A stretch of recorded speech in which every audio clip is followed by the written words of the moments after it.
하나님께서 우리에게 주신 말씀은 마태복음 10장입니다. 마태복음 10장 16절에서 23절까지의 말씀입니다.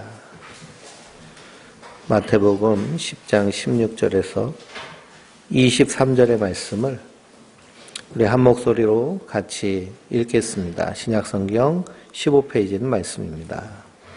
보라, 내가 너희를 보냄이 이리를 이렇게 보냄과 같도다. 그러므로 너희는 뱀같이 지혜롭고 비둘기같이 순결하라. 사람들을 삼가라. 그들이 너희를 공회에 넘겨주겠고 그들의 회당에서 채찍질하리라. 또 너희가 나로 말미암아 총독들과 임금들 앞에 끌려가리니 이는 그들과 이방인들에게 증거가 되게 하려 하심이라. 너희를 넘겨줄 때에 이렇게 또는 무엇을 말할까 염려하지 말라. 그때 너희에게 할 말을 주시리니 말할 이가 아니라 너희 속에서 말씀하시는 이 곧 너희 아버지의 성령이시니라. 장차 형제가 형제를 아버지가 자식을 죽이는 데에 내어주며 자식들이 부모를 대적하여 죽게 하리라. 또 너희가 내 이름으로 말미암아 모든 사람에게 미움을 받을 것이나 끝까지 견디는 자는 구원을 얻으리라. 이 동네에서 너희를 받게 하거든 저 동네로 피하라.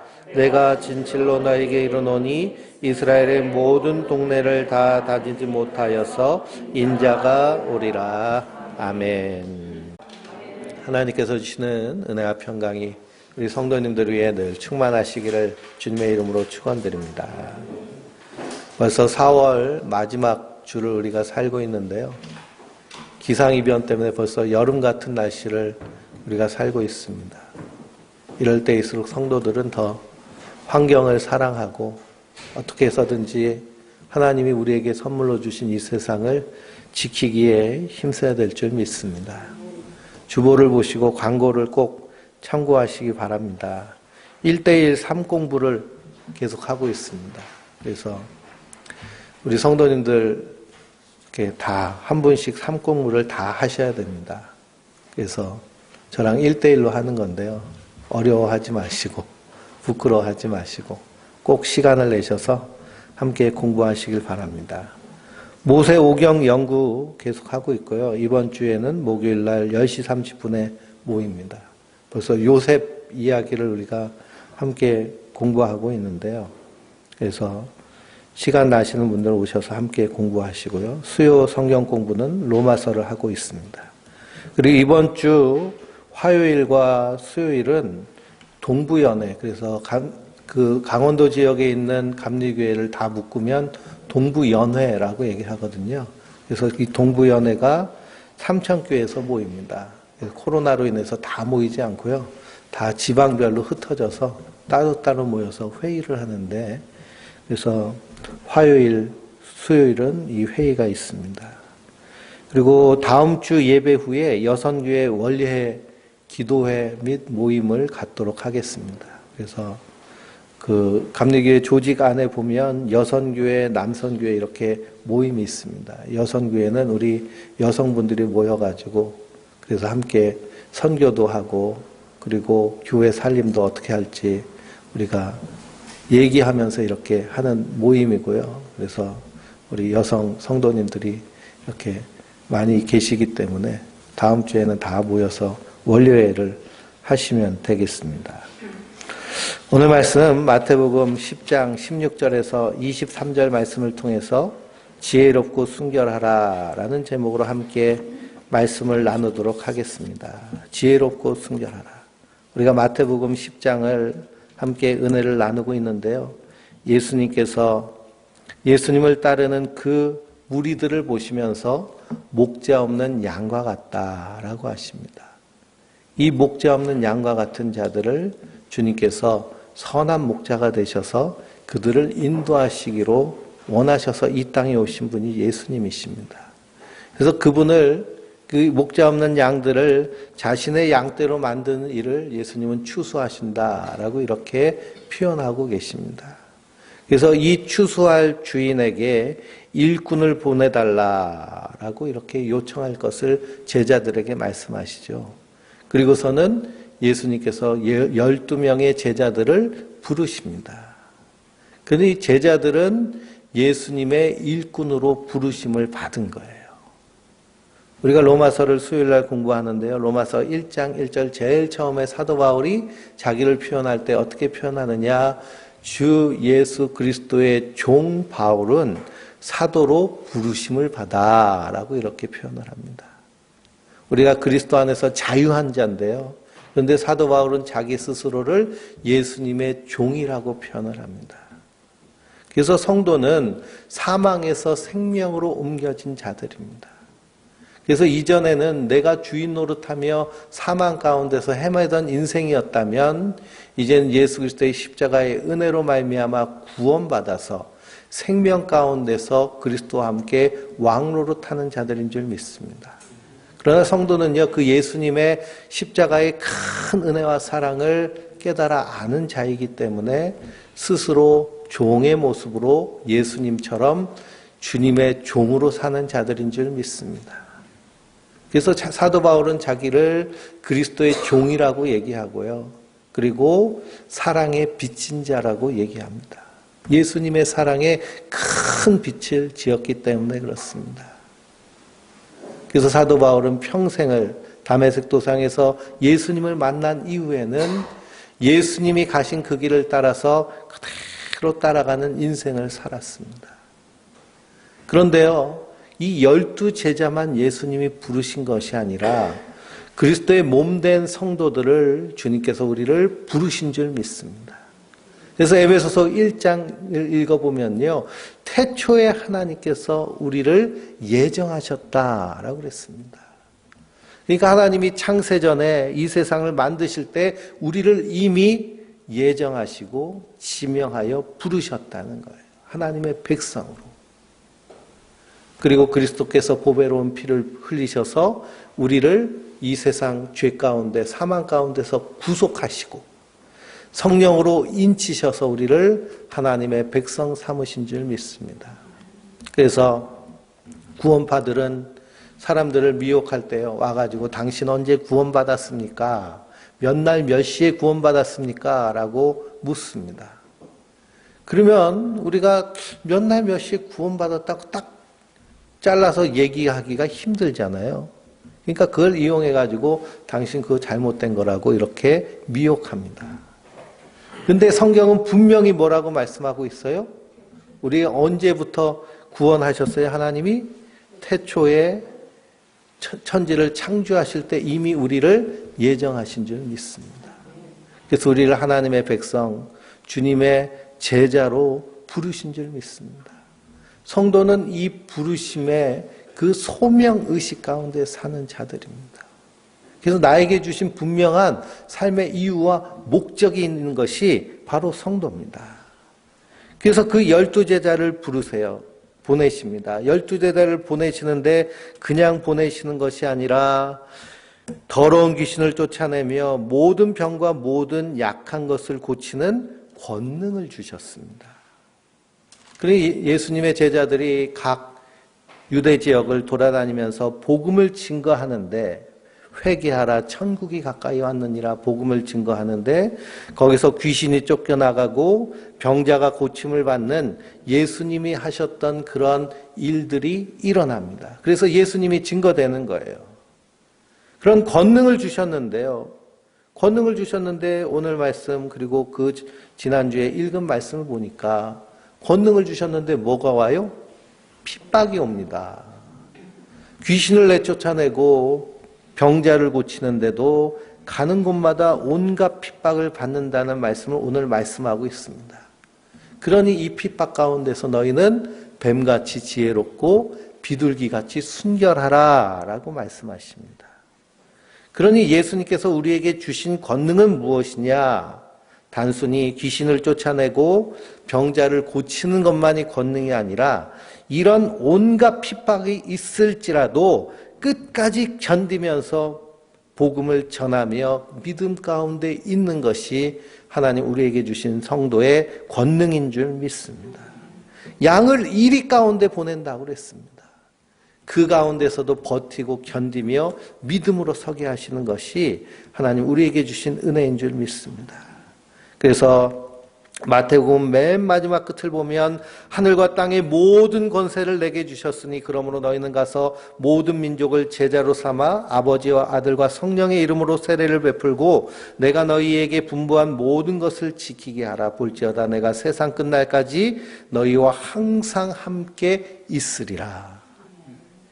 그러니 예수님이 우리와 함께 하시는데요. 예수님은 하늘과 땅의 모든 권세를 가지신 분.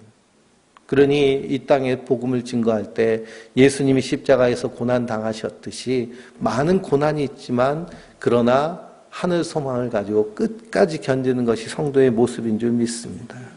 그래서 오직 성령이 임하시면 너희가 권능을 받고 예루살렘과 온 유다와 사마리아와 땅끝까지 이르러 내 증인이 되리라. 그러니 환난과 핍박과 수많은 어려움 가운데서도 견고하여서 흔들리지 않는 것이 성도의 모습입니다. 그래서 초대교회의 역사를 보면 이 로마 제국에 의해서 10번의 대박해가 있었는데요. 그 박해의 내용이 얼마나 끔찍한지요. 콜로세움 경기장에다가 그리스도인들을 풀어놓고 그리고선 거기다 굶주린 사자, 곰, 호랑이들 풀어놓습니다. 그리고 굶주리니까요. 그 사람들을 잡아먹죠. 그러면서도 거기서도 끝까지 믿음을 지키며 찬송하는 사람들이 그리스도인들입니다. 지금 인도의 코로나 바이러스가 얼마나 심각한지요. 또 변이 바이러스에 또 변이가 일어나가지고 백신도 듣지 않는다고 그럽니다. 그런 곳에 가서 복음을 전하시는 분들이 있어요. 가족이 가서 복음을 전하고. 그래서 저랑 같이 박사학위 공부했던 차명철 선교사님이 인도에서 선교를 하는데요. 빈민 선교를 하는데 델리 지역에서 복음을 전하는 선교사님들이 코로나에 감염돼서 큰 어려움을 겪고 있다고 그럽니다. 그래서 이충식 선교사님이 그 델리 지역에서 복음을 증거하시는데요. 거기서 코로나 감염되셔서 그래서 하나님 나라로 부르심을 받았습니다. 또 그 부인 정수정 선교사님은 지금 중환자실에 계세요. 그래서 우리가 그 가정을 위해서도 또 기도하고 또 후원해야겠습니다. 그래서 이런 큰 어려움 가운데서도 주님 주신 권능은 무엇이냐? 끝까지 주님 바라보면서 복음 위에 서 있는 것이 바로 성령께서 우리에게 주신 그런 권능인 줄 믿습니다. 그래서 사도 다윗은 사망의 음침한 골짜기를 다닐지라도 해를 두려워하지 않는 것은 주께서 나와 함께 하심이라 이렇게 고백합니다. 그러므로 복음 안에 있는 성도는요, 그리스도 안에 있는 성도는 사망 가운데서도 두려움이 없습니다. 왜 그러느냐? 우리는 이미 생명으로 옮겨진 자이기 때문입니다. 그래서 온갖 위협 가운데서도 사도들은 끝까지 복음을 전하면서요 흔들리지 않았습니다. 그것은 뭐냐? 나는 이미 세상을 향하여서 죽고 예수로 사는 자들이기 때문에 그렇습니다. 그 제자들이요 12제자만 제자가 아니라 예수 그리스도의 이름으로 부르심을 받은 우리 모두가 바로 예수님의 제자들인 줄 믿습니다. 그래서 양을 이리 가운데 보내는 것 같다라고 말씀하십니다. 왜 그러느냐? 예수님이 가신 그 길이요. 양으로 이 땅에 오셨는데 이리 가운데 잡혀 먹히시는 그런 길이기 때문에 그렇습니다. 성도는요, 제자는 누구를 따라가는 자들이에요? 선생님을 따라가는 자들입니다. 요한계시록을 읽어보면요, 하얀 세마포 옷을 입은 성도들을 어린 양이 어디로 가든지 그대로 따라가는 자들이라고 말씀에 기록되어 있습니다. 그러니 예수님이 이 땅에 오셔서 어떤 길을 걸어가셨어요? 십자가의 길을 걸어가셨고 고난의 길을 걸어가셨습니다. 그러니 우리가 예수 믿으면, 우리가 예수님의 제자가 되면 이 땅에서 번영하고 성공하고 그리고 이 땅에서 뭔가 이룰 것이다 라고 가르치는 가르침은요 다 거짓말입니다. 예수님 말씀하셨잖아요. 너희를 어디로 보낸다고요? 이리 가운데로 보낸다고. 이리 가운데로. 저희 집에요, 어항이 2개가 있습니다. 위층은 제가 키우는 어항이고 위층은 저희 아들이 키우는 어항인데요. 위층 어항은요, 이렇게 알록달록한 예쁜 열대어들이 있습니다. 근데 아래층 어항은요, 가물치처럼 생긴 무서운 애들이 있어요. 그리고 위층에 있는 애들 아래층에 넣으면 어떻게 될까요? 순식간에 잡아먹습니다. 근데 양을 이리 가운데 보낸다는 것이 바로 그런 의미죠. 그래서 오늘 16절 말씀해 보니까 예수님께서 제자들을 보내시는 것이 양을 이리 가운데 보내는 것 같다라고 하십니다. 그게 잡아먹힐 거라는 거예요. 잡아먹힐 것. 아니, 권능을 주실 거라면 호랑이 사자 같은 그런 권능을 주셔서 이리들도 호랑이 사자 앞에서 어떻게 해요? 꼼짝도 못 하잖아요. 그런 권능을 주시지. 구약에 보면 엘리야와 엘리사 선지자 얘기가 나옵니다. 엘리야 선지자는 갈멜산에서 바알을 숭배하는 그 우상 숭배자들과 결투를 벌이잖아요. 하늘에서 불이 내리게 해달라고. 그랬더니 어떻게 됐어요? 하늘에서 불이 내려서, 그래서 엘리야의 제단에 불이 활활 타오르니까 하나님 살아계신 것을 드러내고 그 우상 숭배, 우상의 제사장들을 다 칼로 찔러 죽였습니다. 엘리사는 선지자의 일을 하면서 이 동네 정동네 다니는데 동네 아이들이 이 선지자를 대머리라고 놀리면서 욕했습니다. 그랬더니 어떤 일이 일어났어요? 산에서 곰이 나와가지고요, 그 아이들을 찢어서 죽였다. 성경 기록되어 있습니다. 아니, 이런 권능을 주시지 왜 양을 이리 가운데로 보내셨느냐. 우리가 오늘 말씀의 그 뒷부분에 있는 24절, 25절 말씀을 보면요, 왜 우리를 그렇게 보내시는지를 알 수 있습니다. 같이 읽어볼까요? 제자가 그 선생보다 똥은 종이 그 상전보다 높지 못하나니 제자가 그 선생 같고 종이 그 상전 같으면 족하도다. 집주인을 바알세불이라 하였거늘 하물며 그 집 사람들이랴. 예수님이 이렇게 말씀하십니다. 예수님이 귀신을 내어 쫓으시니까요, 유대인들이 뭐라 그래요? 귀신의 왕 바알세불을 힘입어서 귀신을 내쫓는다고 그래요.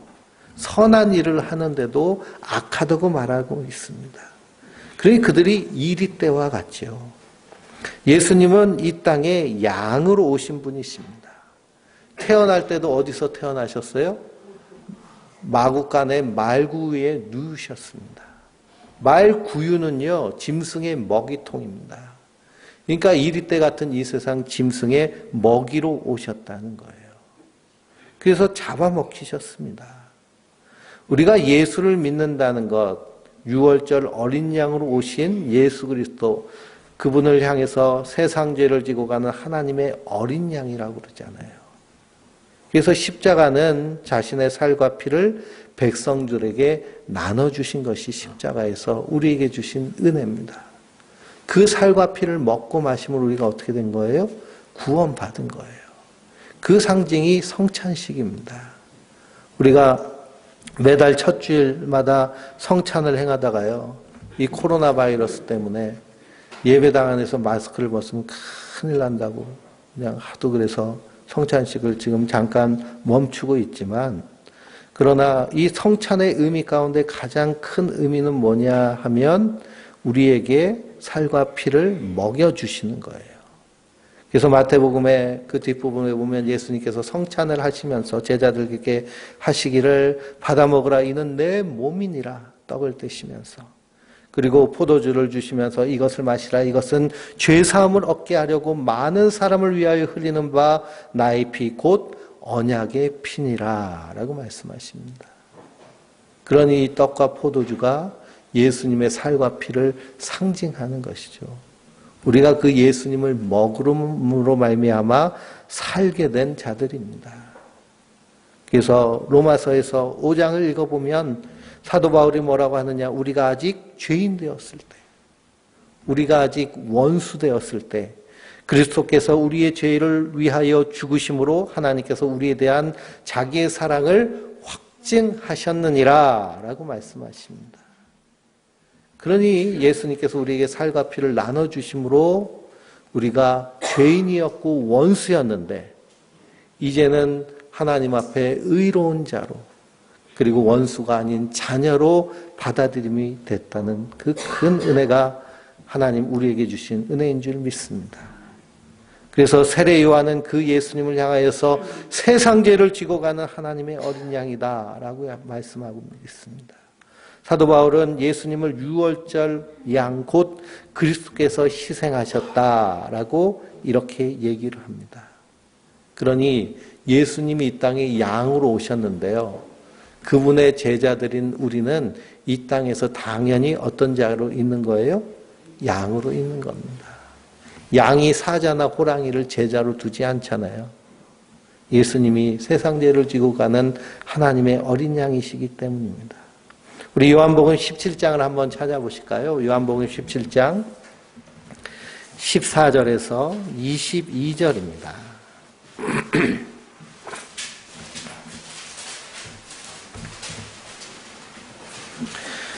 요한복음 17장 14절에서 22절 우리 천천히 한번 같이 읽어보겠습니다. 내가 아버지의 말씀을 그들에게 주셨사오며 세상이 그들을 미워하여 싸우니 이는 내가 세상에 속하지 아니함 같이 그들도 세상에 속하지 아니함을 인함이니이다. 내가 비옵는 것은 그들을 세상에서 데려가시기를 원함이 아니요 다만 악에 빠지지 않게 보존하시기를 위함이니이다. 내가 세상에 속하지 아니함 같이 그들도 세상에 속하지 아니하여 싸움나이다. 그들을 진리로 거룩하게 하옵소서. 아버지의 말씀은 진리니이다. 아버지께서 나를 세상에 보내신 것 같이 나도 그들을 세상에 보내었고 또 그들을 위하여 내가 나를 거룩하게 하오니 이는 그들도 진리로 거룩함을 얻게 하려 함이니이다. 내가 비옵는 것은 이 사람들만 위함이 아니요 또 그들의 말로 말미암아 나를 믿는 사람들도 위함이니 아버지여 아버지께서 내 안에 내가 아버지 안에 있는 것 같이 그들도 다 하나가 되어 우리 안에 있게 하사 세상으로 아버지께서 나를 보내신 것을 믿게 하옵소서. 내게 주신 영광을 내가 그들에게 주었사오니 이는 우리가 하나님과 같이 하나가 되게 하려 함이니이다. 아멘. 이 말씀은요, 예수님이 십자가에 지시기 전에 기도하신 기도인데 이 기도를 대제사장의 기도라고 이름을 붙입니다. 이 기도는 예수님이 하신 기도인데요. 이 기도 내용 가운데 반복되는 그런 구절이 있는데 그것이 뭐냐? 같이라는 구절입니다. 하나님이 예수님을 사랑하신 것 같이 예수님이 우리를 어떻게 하신다는 거예요? 사랑하신다. 이런 말씀이 바로 이 가치의 의미입니다. 그러니까 아버지께서 예수님에게 붙여주신 그 사람들에게 하나님의 말씀을 주셨습니다. 그리고 예수님께 붙여주신 사람이 누구예요? 바로 우리 성도들입니다. 근데 우리 성도들이 예수님이 세상에서 미움받는 것 같이 성도도 세상에서 어떻게 된다는 거예요? 미움받는다는 거예요. 예수님이 세상에 속하지 아니하신 것 같이 성도도 세상에 속하여 있지 않다는 겁니다. 왜 그러냐? 사망에서 생명으로 옮겨졌기 때문입니다. 우리가 이 땅에 발 딛고 살고 있지만 우리의 시민권은 어디에 있다는 거예요? 저 영원한 하나님 나라에 있다는 겁니다. 그래서 예수님이 하나님 아버지 안에 있는 것 같이 우리도 예수님과 연합된 자인 줄 믿습니다. 그 예수님께서 제자들을 보내시면서 이 양을 이리 가운데 보낸다고 하시고 말씀하고 있습니다. 그래서 뱀처럼 지혜롭고 비둘기처럼 순결하라 라고 하시는데요.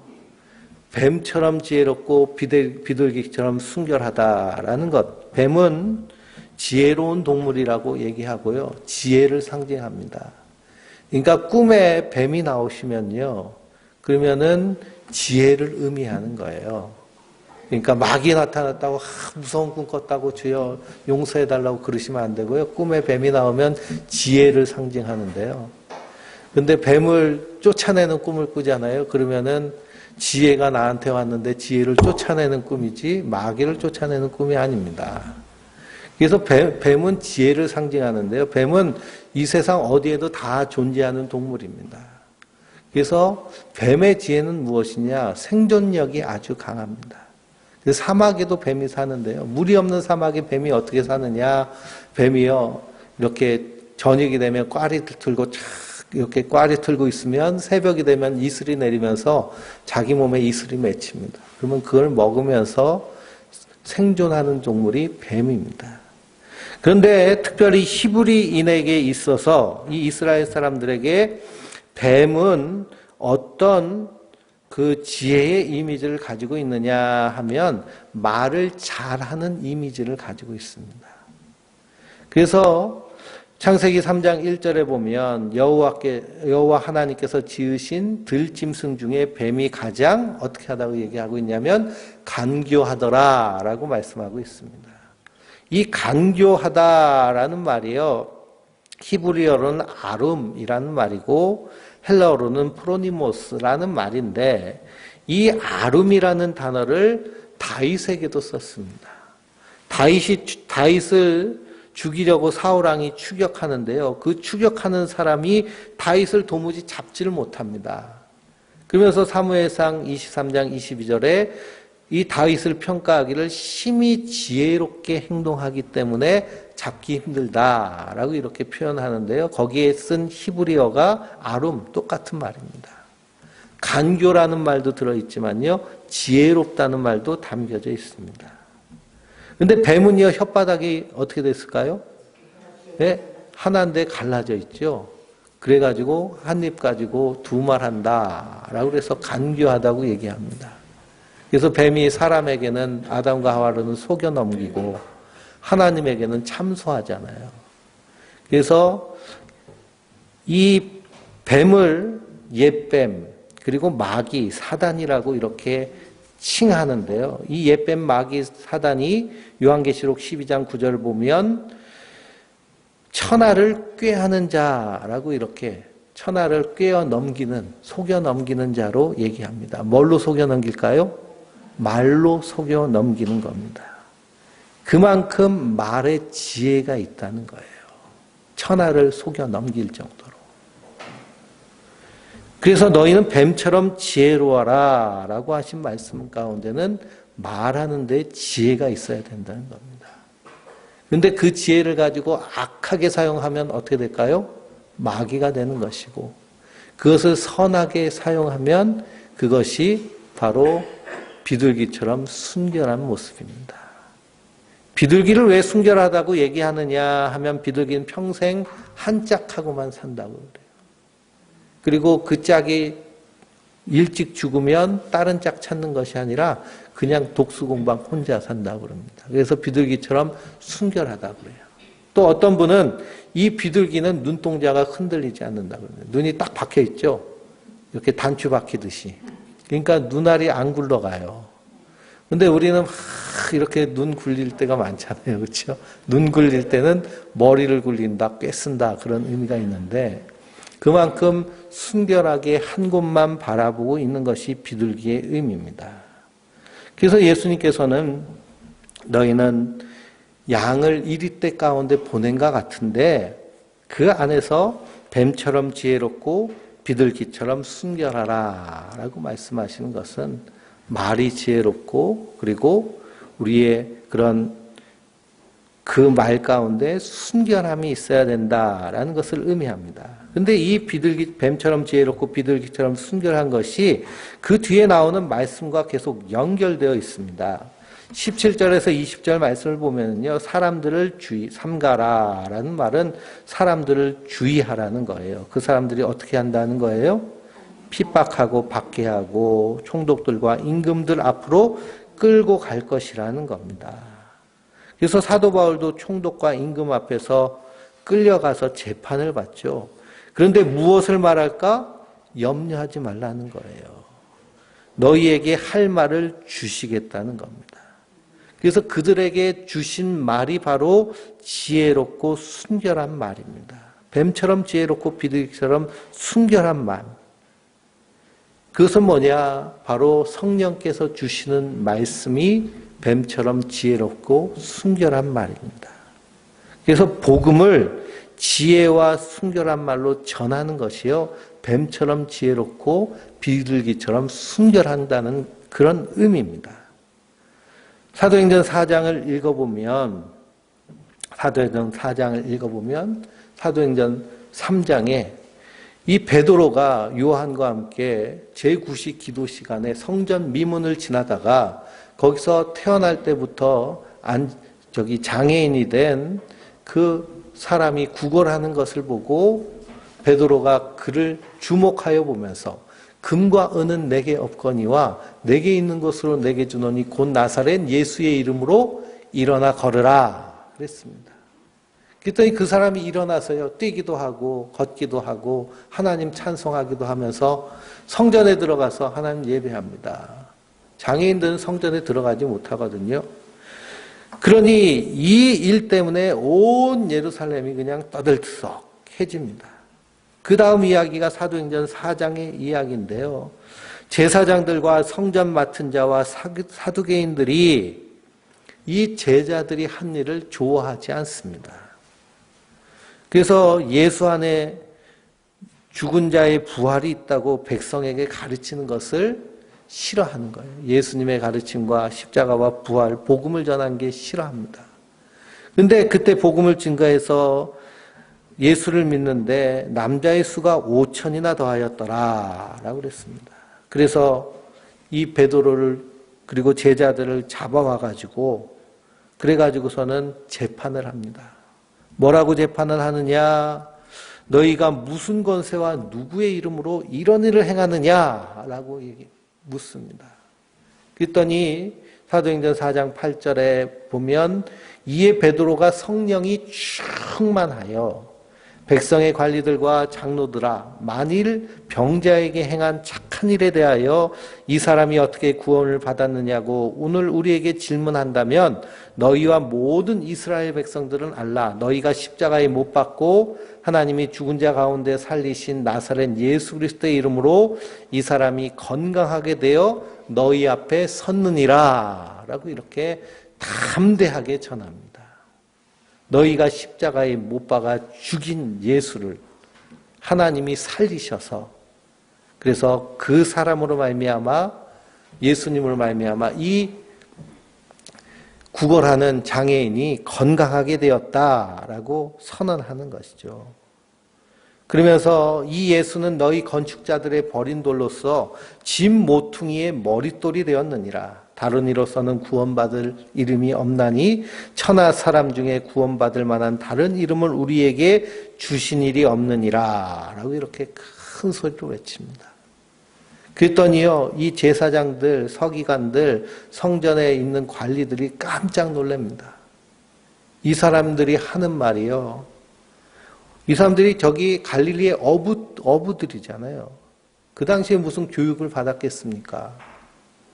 그러니 그냥 어렸을 때부터 그물질하는 것뿐이 모르는 그런 평범한 사람인 줄 알았는데 말하는 게 이렇게 힘 있고 능력 있는 것을 보고 비난할 말을 찾지 못해서 그냥 때려서 돌려보냅니다. 그러니 복음이 싫어서 잡아가던 사람들, 그런데 이 제자들의 말을 감당하지를 못하는 거예요. 왜 그럴까요? 성령의 충만한 이 말이 뱀처럼 지혜롭고 비둘기처럼 순결하기 때문에 그렇습니다. 성도의 입술에서 나오는 이 말은요, 지혜와 순결함이 묻어나와야 될 줄 믿습니다. 그것이 바로 복음입니다. 그래서 사도 바울도 그렇고요, 예수님의 제자들도 이 복음을 순전하게 전했습니다.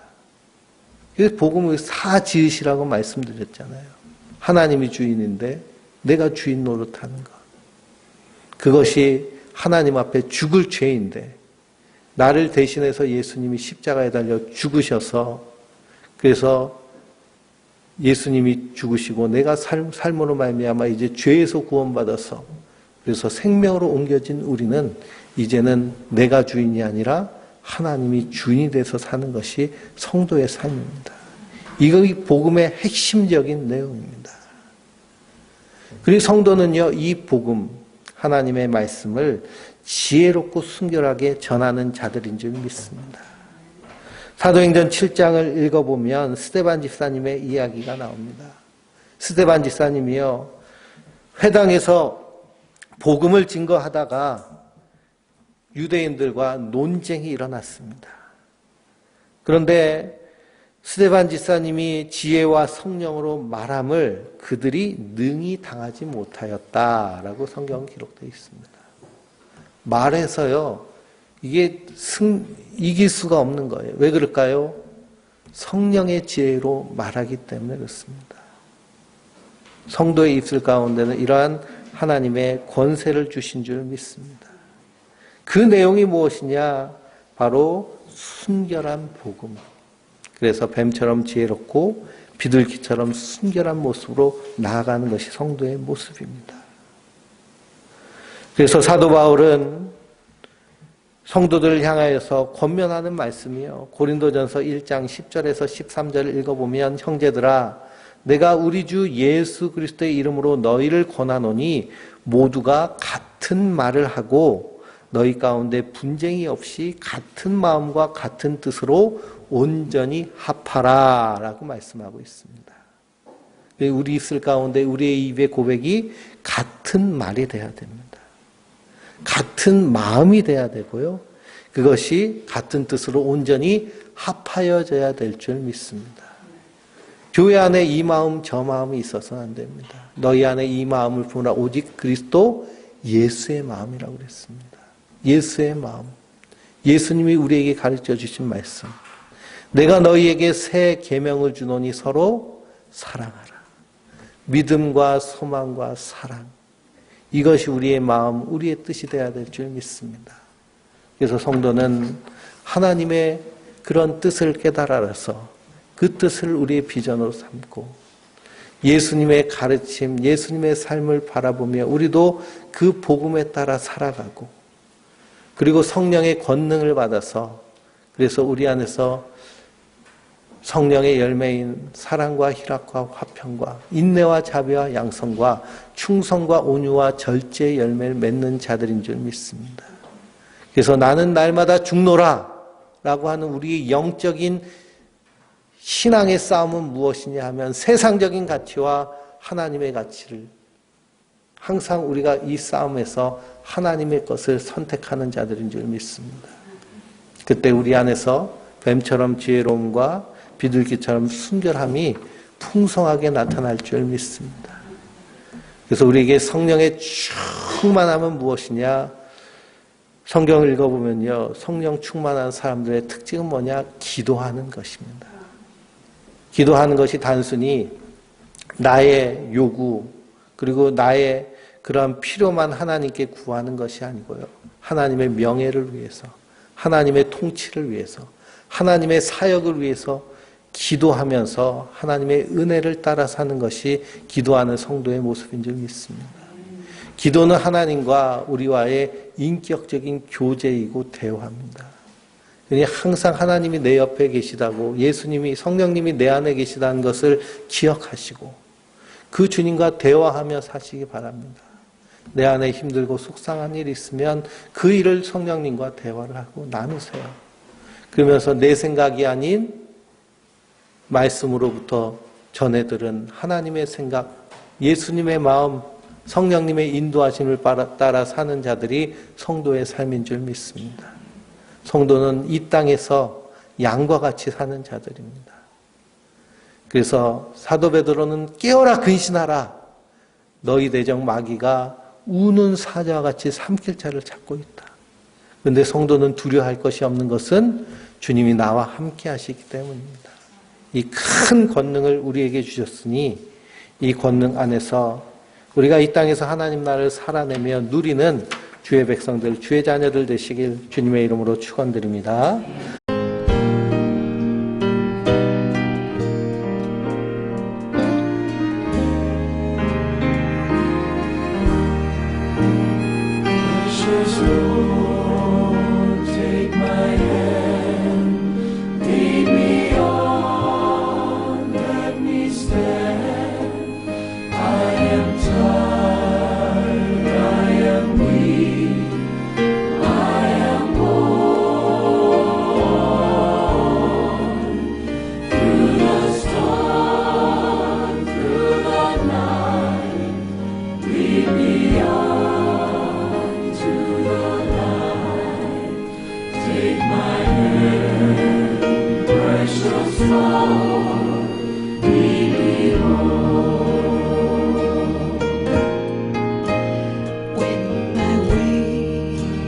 Rose tree, precious Lord, linger near when my life is almost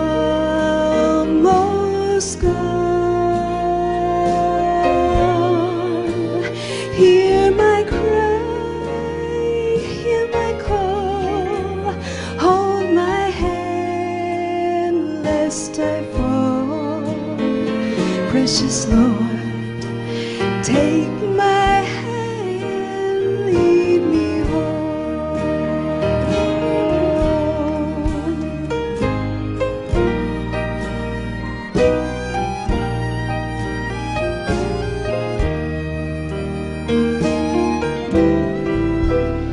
When the shadows appear and the night draws near and the days pass and gone, at the river I stand, guide my feet, hold my hand, take my hand, precious Lord.